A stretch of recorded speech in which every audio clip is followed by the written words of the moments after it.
Hey folks, we're back today, and again I want to talk to you a little bit more about the home buying process. We talked about the pre-qualification stage, and then we talked about actually finding the house that you want to ultimately purchase. The next phase I want to talk about is the inspection phase. I think this is something that's always scary for especially the first-time home buyers, but buyers in general.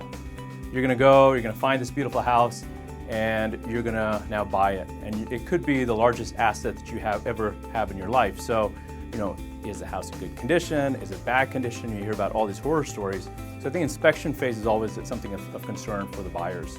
And it's actually not that difficult, and let me explain why.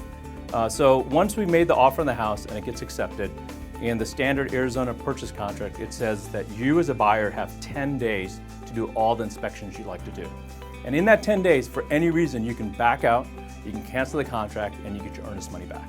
And that's a great thing about it. So I always say those 10 days, we're going to take it very seriously, and we're going to do all the inspections we can. And so once the contract gets accepted, the first thing we do is we go ahead and get a licensed home inspector to come out there.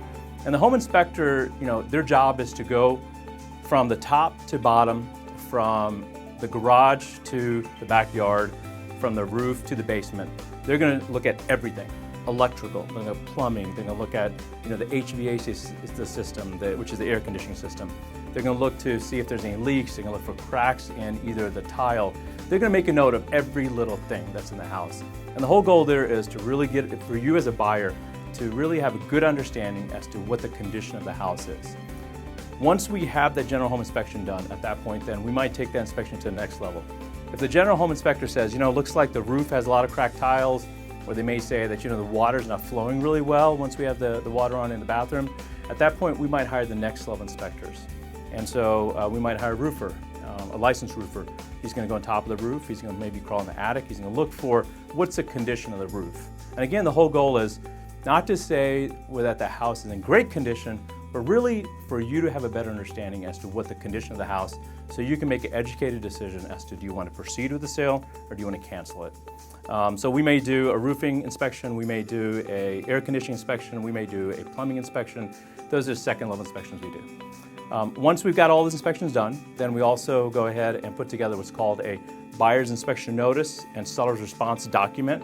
And that's just a document that says, hey, the buyers have completed the home inspections. There are areas that they've found that need to be repaired, and we'd like the seller to make these repairs. And we list those repair items.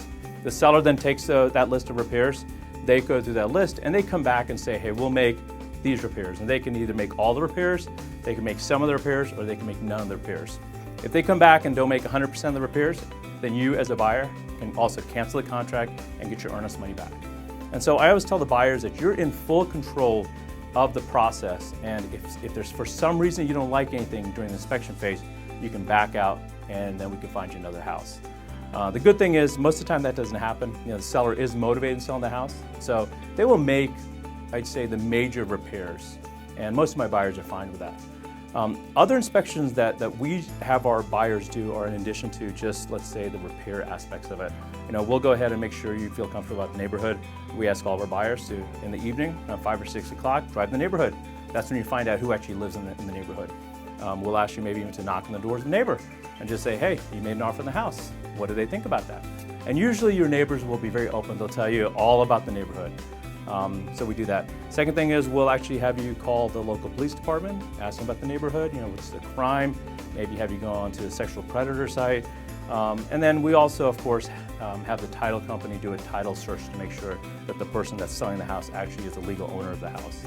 So, it's a pretty rigorous inspection phase. I think that's the great thing about buying a house in Arizona, in that we've got a very set type of process we go through. Arizona also is much more of a seller disclose phase, kind of real estate transaction, and less of a buyer beware. So the seller has to disclose everything they know about the property. And again, that's there to protect you as a buyer. So that's the buyer inspection phase. We take the inspection phase very serious. And so we'd love to work with you on helping you find that house. Again, this is Deepak Verma with Verma Living. You can contact us at 602-889-8087. That's 8087. Or visit us on the web at advantaliving.com. Thanks for your time and have a great day.